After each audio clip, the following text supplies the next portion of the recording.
Pakistan series জিতলেও যদি কিন্তুর হিসেব রয়ে গেছে অনেক। খর্বশক্তির দলটার বিপক্ষে সিরিজ জিততে ঘরের মাঠেও ঘাম ঝরেছে টাইগারদের। পুরনো সমস্যা পেছনে ফেলতে পারেনি ব্যাটিং ইউনিট।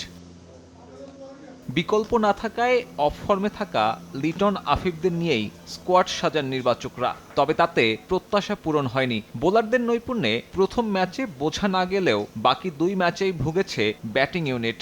এমন অবস্থায় সাকিব আল হাসানের শূন্যতা ভালোভাবেই টের পাচ্ছে নির্বাচক প্যানেল। তবে তার জাতীয় দলে প্রত্যাবর্তনে শর্ত জুড়ে দিলেন নির্বাচক হাসিবুল হোসেন শান্ত।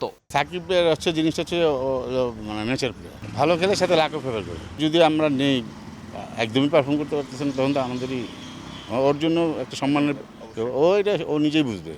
তো ওইভাবেই আসবে আমার কাছে মনে হয়। আর ও থাকলে, ও যদি ফর্মে থাকে, আমাদের একটা ব্যাটিং একটা বোলিং দুইটা সাইড অ্যাডভান্স থাকে না।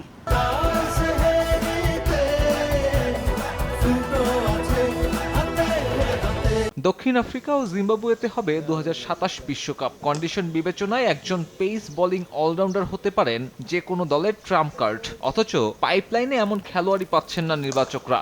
যিনি ছিলেন সেই মোহাম্মদ সাইফুদ্দিনের ফর্ম এখন দুশ্চিন্তার।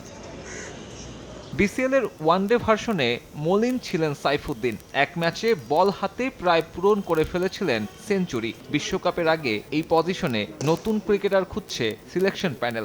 সাইফুদ্দিন আসলে যদি ফর্মে ওইভাবে নিয়ে আসতে পারে, সাইফুদ্দিন ভালো অপশন। বাট এখন ডিপেন্ড করতেছে পারফরমেন্সের উপর। এই জায়গায় আসলে পুরো বাংলাদেশের সংকট আছে পেস বোলিং অলরাউন্ডার। জানানির একটা ছেলে আছে জুয়ান, ও যদি নিজেকে ঠিক রেখে আগে আসতে পারে, তাহলে হয়তো একটা পেস বোলিং অলরাউন্ডার পেতে পারে।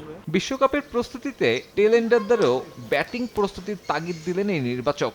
আধুনিক ক্রিকেটে লড়াই করতে হলে দলগত প্রচেষ্টার বিকল্প দেখছেন না সাবেক এই পেসার।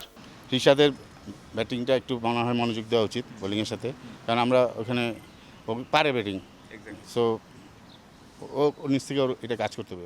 সাব্বির মিথুন, সময় সংবাদ, ঢাকা।